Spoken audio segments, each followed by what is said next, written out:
Come ride the little train that is rolling down the tracks to the junction. Forget about your cares, it is time to relax at the junction. Lots of curves, you bet, and even more when you get to the junction. Petticoat Junction. There's a little hotel called the Shady Rest at the junction. Petticoat Junction. It is run by Kate. Come and be her guest at the junction. Petticoat Junction. And that's Uncle Joe. He's a moving kind of slow at the junction. Petticoat Junction.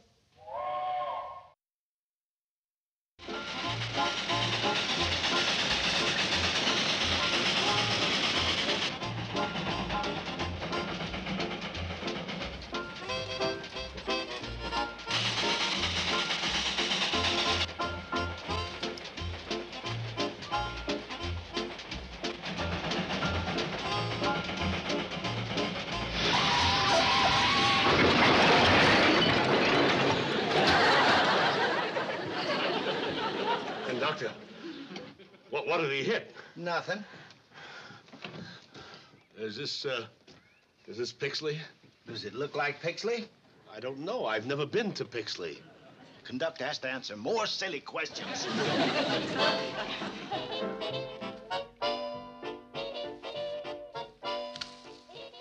Hey, that looks all right. I ain't interested in how they look to you. The only opinion that counts is Kate's. Size is right. It was good. If you don't stop. Shh, Kate's concentrating.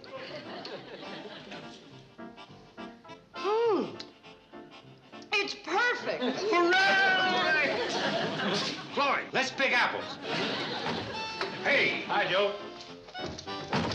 Hi, Joe. Hey, you want to be more careful, you big ox. Crying out loud. I'm sorry, Uncle Joe. I didn't know you were there. What's going on?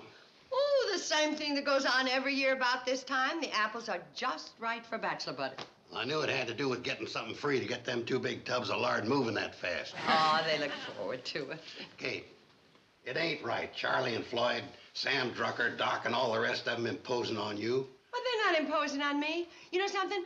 I think I enjoy making bachelor butter for them as much as they enjoy eating it. And you enjoy it, too. Yeah, but in the whole 20 years you've been doing it, you've never seen me making a fool out of myself. Climbing all over Ben's trees, picking apples, lugging them up here, bringing you empty jars to fill. No, I never have. You want to know why? Mm-hmm. Because I've got self-respect. Oh, that's the reason. Yeah, I'm a bachelor like they are, too. But you don't catch me playing on your sympathies, making you slave in the kitchen all day, neglecting your other work, just so I can have a few jars of homemade preserves. Kate, why do you do it? Well, them being bachelors, they don't have any women folk to home cook for them. And besides, it's a way of showing my appreciation for all the nice things they do for me. What do they do for you? Well, Floyd and Charlie take the girls to school. They run me into town. They steer salesmen to the hotel. Doc Stewart never sends me a bill. And Sam lets me run up my credit way beyond good sense. But outside of that, what do they do for you? Well, that's going to take a little thought.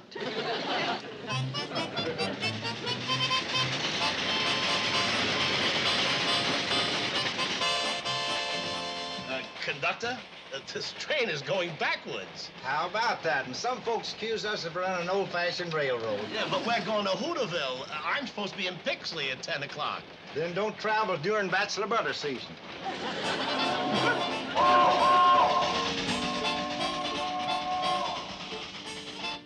Doc, did you hear the whistle?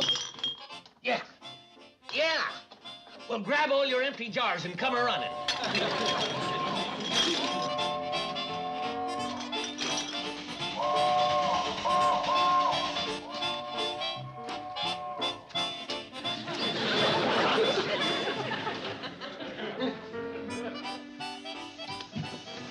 Excuse me. Say, do you have any idea how much longer we're going to have to be here? Just guessing, I'd say 3 more bushels. Conductor, I have to be in Pixley this morning. I'll be lucky if I get there late tonight. Or early tomorrow morning, depending on how soon Kate finishes the bachelor butter. If I was you, I'd depend on staying over at the Shady Rest Hotel. This is sheer idiocy. Disrupting a railroad to pick apples. Mister, any more of that radical talk, and you're going to be put off of this train.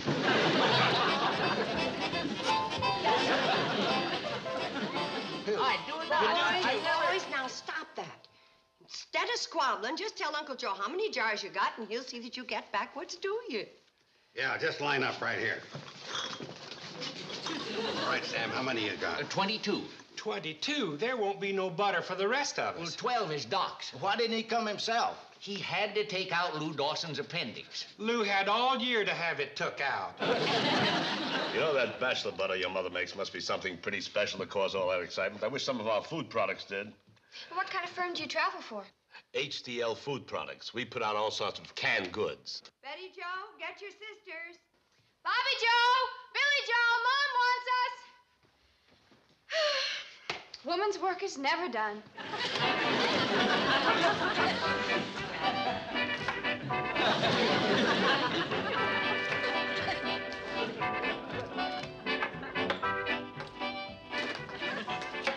I thought I put the paraffin on the top shelf.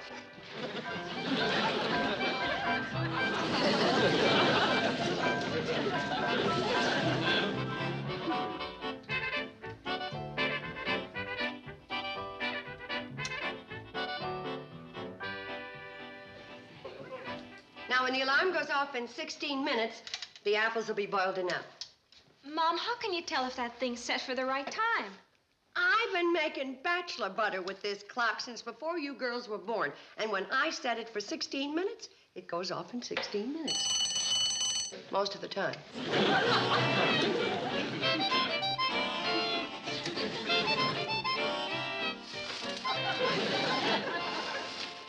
Hold it. What's the matter? I never saw such sloppy rockers in my life. You should rock to and fro together. Ain't we? No. When I'm froing, you're toing. When I'm toing, you're froing. Well, let's do it right. 1, 2, 3. This sure is a strain every year. Kate should be sieving the apples by now. She's past sieving. Not by railroad time. Smells to me like you're just heating up a cider. Oh, cider's boiled down enough, Billy Joe. Mom, how much longer? No, just keep stirring. There we go. Bobby Joe, sugar.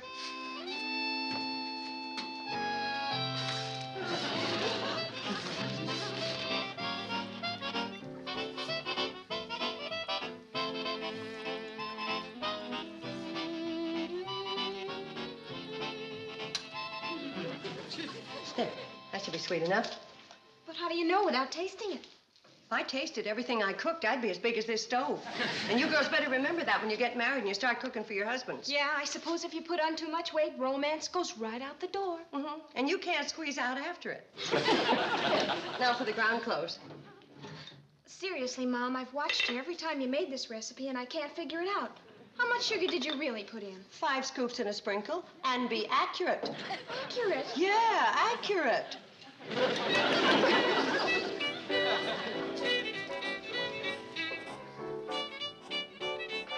Floyd, What's the matter? Joe heard something.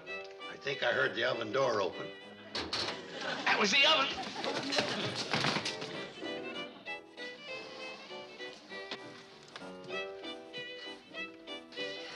Get a spoon, Bobby Joe. Bobby Joe's getting a spoon. Kate's gonna taste it. How many years you been freeloading bachelor butter? 20 or so. Then you ought to know the first thing Kate does to find out if it's thick enough. A-okay. Thickness is right. Now they're gonna taste it. Bobby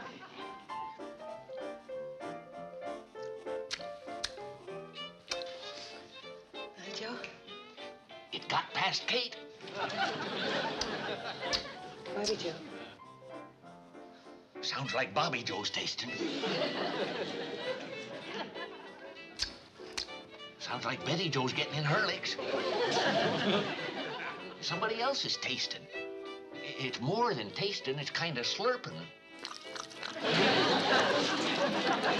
Yummy. Sorry, Joe. Delicious, Mom. Kate's polling the jury. Billy Joe? Dreamy. How about you? I now declare this year's batch of bachelor butter ready for eating.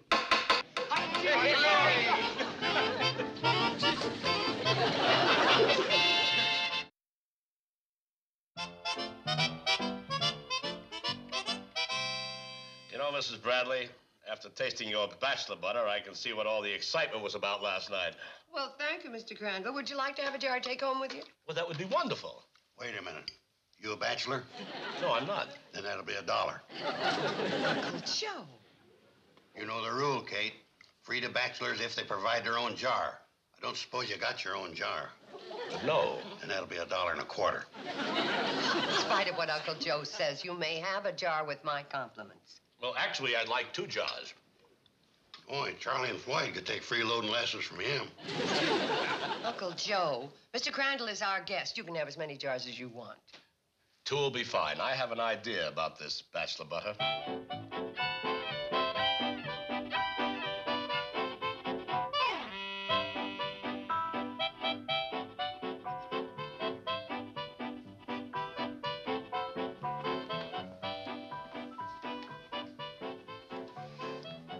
It's delicious. I've never tasted anything like it.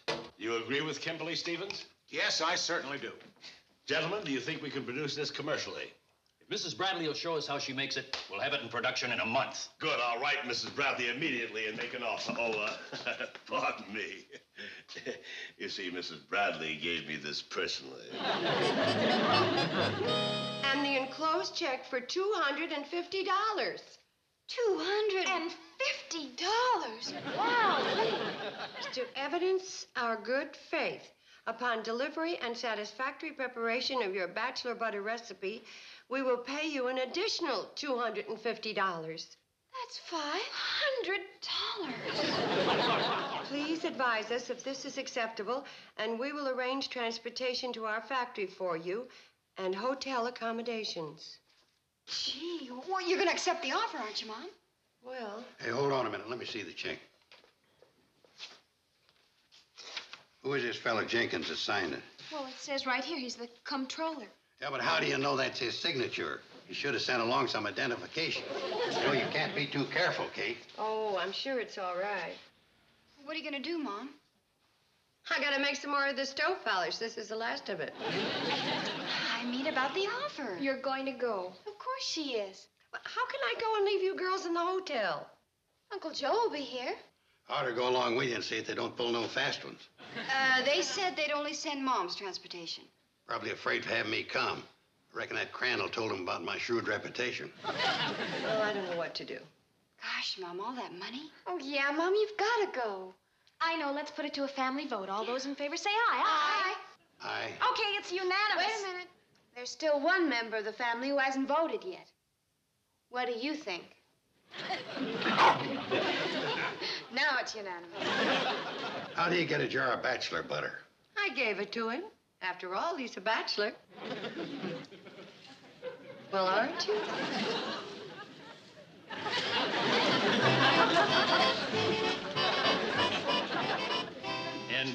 And you've never written down the recipe, huh? I never write down any of my recipes. Oh, what do I have to wear this for? I brought my own apron. Well, we have to work under the most sanitary of conditions. My apron is as clean as this. What we have to do, Mrs. Bradley, is make up a sample batch of your bachelor butter, then we'll record the ingredients and their exact proportions. Okay. Now, what do you need first? Well, a kettle. How many gallons? Oh, about, so many. How's this? Yeah, that's fine. About right? All right. Now, what is the first step? We gotta boil the water. How many liters? No liters, just water and apples. A liter is 1.0567 quarts. Oh, quarts! Why'd you say so? I'm sorry. How many quarts of water do you use? You fill the pot to the top of the dent. What then? The dent that's been in it ever since the train hit it. The train? Yeah, the day of the picnic. Uncle Joe left it stand in the middle of the tracks loaded with soda pop, and Charlie nudged it with the cow catcher. Now, just where was this dent? Well, right about there. See? Oh. Right about there.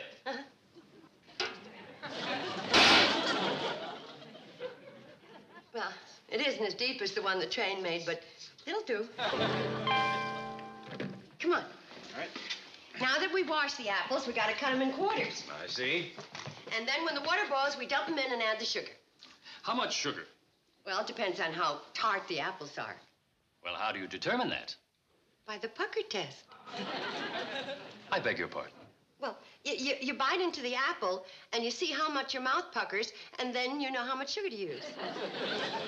Well, you see, this is a 2-scoop and a sprinkle pucker. A little more. That's right. Now, this is a 3-scoop and a smidgen batch. And this here's a 5-scooper and a dab. Mrs. Bradley, we're going to have to be a little more scientific than that. Measure the tartness by instrument. You mean you got some kind of gadget that makes sour faces?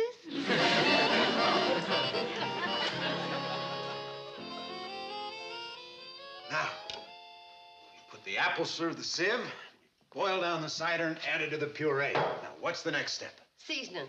I'll need nutmeg, allspice, cinnamon, and ground cloves. All right, here you are. Oh. Now, do you add these in any special order? Well, I usually start with the ground cloves. And how much do you use? Well, let's see now. This was a scoop and a half in a smidgen batch, about half a jar. A quart jar? No, Ningeldorf mayonnaise jar. How big is a it? Well, Ingeldorf always uses the same size. It's bigger than a small relish jar, but smaller than a medium-sized pickle jar. Maybe we can pick one up. Oh, I doubt it. Ingeldorf's been out of business for years. Maybe you could kind of guess at it. Well, I could try. But it won't be as accurate as if I had my Ingeldorf jar here. Now, before you season the puree, hadn't we better set the oven? How many degrees Fahrenheit do you bake it at? I never degreed it. When the oven's right, I just stick the puree in. Well, you must have some way of measuring how hot it is. Oh, sure. Well, now we're getting somewhere. Oh, I always know when the oven is right because the dog usually rolls over on his back and sleeps with his paws in the air.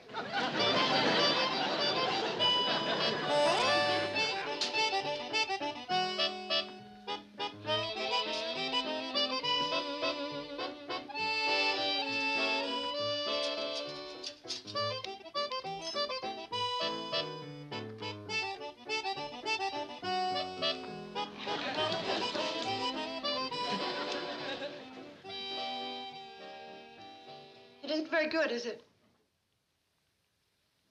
Frankly, Mrs. Bradley, it isn't up to the sample that Mr. Crandall brought in. Well, how could it be? Cooking in here is like cooking in the operating room at the county hospital. You know, you might keep germs out of here, but you sure don't let any friendliness in. And how can I cook on a stove like that? Can't wear my own apron. I can't do this. Now, take it easy, Mrs. Bradley. We never expect things to turn out exactly right the first time. It's not going to turn out right the second time, the third time, or any time, Mr. Crandall. I just can't cook under these conditions. I gotta have my own pots, my own stove, my own dog. Easy, easy, watch it.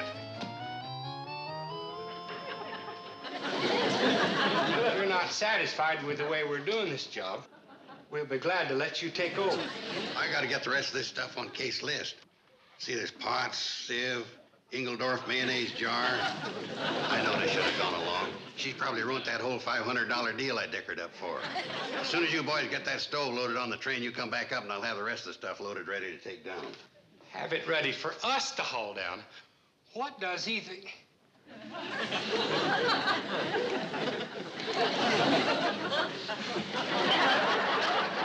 What's the matter with you? Stove's resting on my foot. Well, for crying out loud. Why didn't you say so? 'Cause you always holler at me when I interrupt the conversation.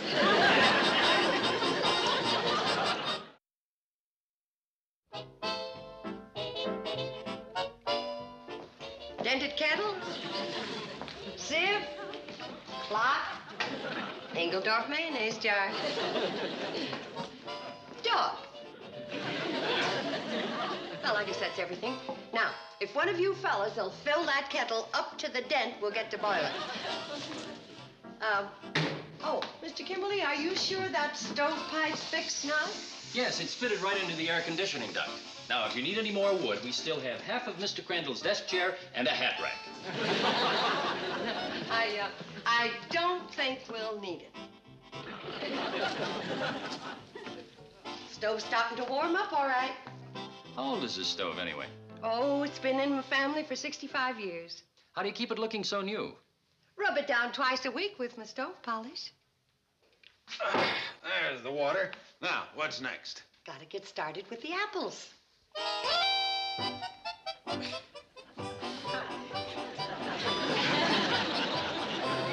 Okay, Billy, Mr. Kimberly, start tossing. Boys at MIT could only see me now. Bobby Joe usually does the quartering, but I didn't want to take the girls out of school. Now, this is exactly what goes on in your home when you make bachelor butter, Mrs. Bradley, huh? Not quite. There's just one more thing. Okay, fellas, start rocking.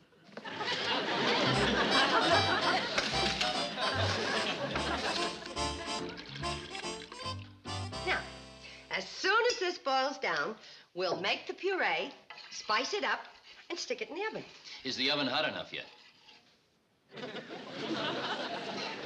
Not yet. Hey, fellas, we ain't rocking together. It don't make no difference. Rock freehand. I sure feel silly sitting out here in the hallway rocking. I do, too. But we're doing it for Kate. Well, the puree's done. Now all we gotta do is pour it in the crock and stick it in the oven. Is the oven hot enough? It's perfect. Hold it. I think I heard the oven door. Thank goodness. Now we can get out of here. Ain't we gonna listen at the door like we always do? What for?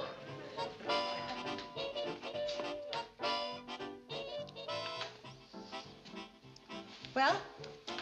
That's pretty good. It isn't good at all. Sorry, Mr. Crandall.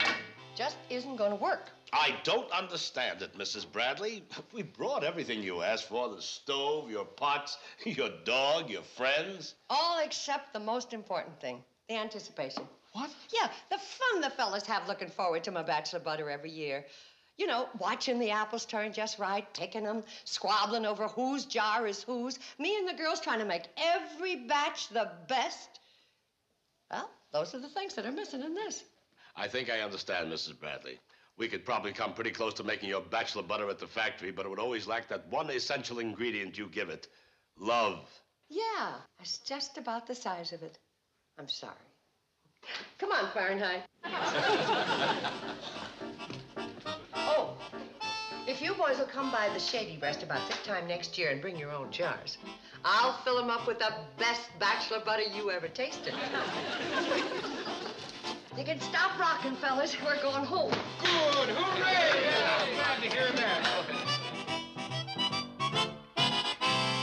I wouldn't trade my stove for 10 of those fancy cookers with all their doodads and gimcracks.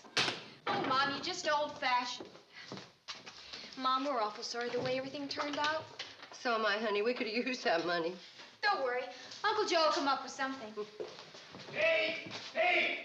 Sounds like he already has. Hey, yeah, that sounds like his Kate, I'm gonna make you millionaire voice. Hey, I'm gonna make you a millionaire. This letter just come from Mr. Crandall. He sent back the check you returned. He wants you to keep it. Well, I can't do that. Sure you can. He wants to make another deal. My bachelor butter recipe is not for sale. Oh, he don't want that. Nor my strawberry preserves, my gooseberry jelly, or my apricot jam. He don't want them either. He's offering you $500 to the formula to your stove polish. What? It says right here in the letter, he never seen anything in clean stoves like this. Oh, what a joke. They don't take no picking, no jar shoving, no rocking, no... Nope. All it takes is Mopping.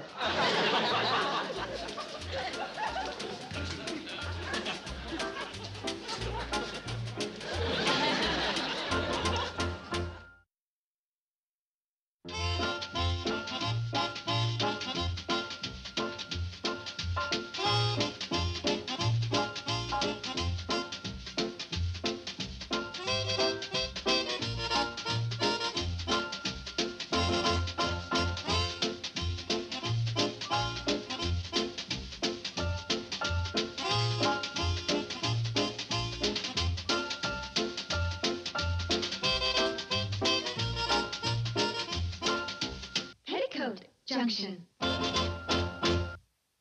This has been a Filmways presentation.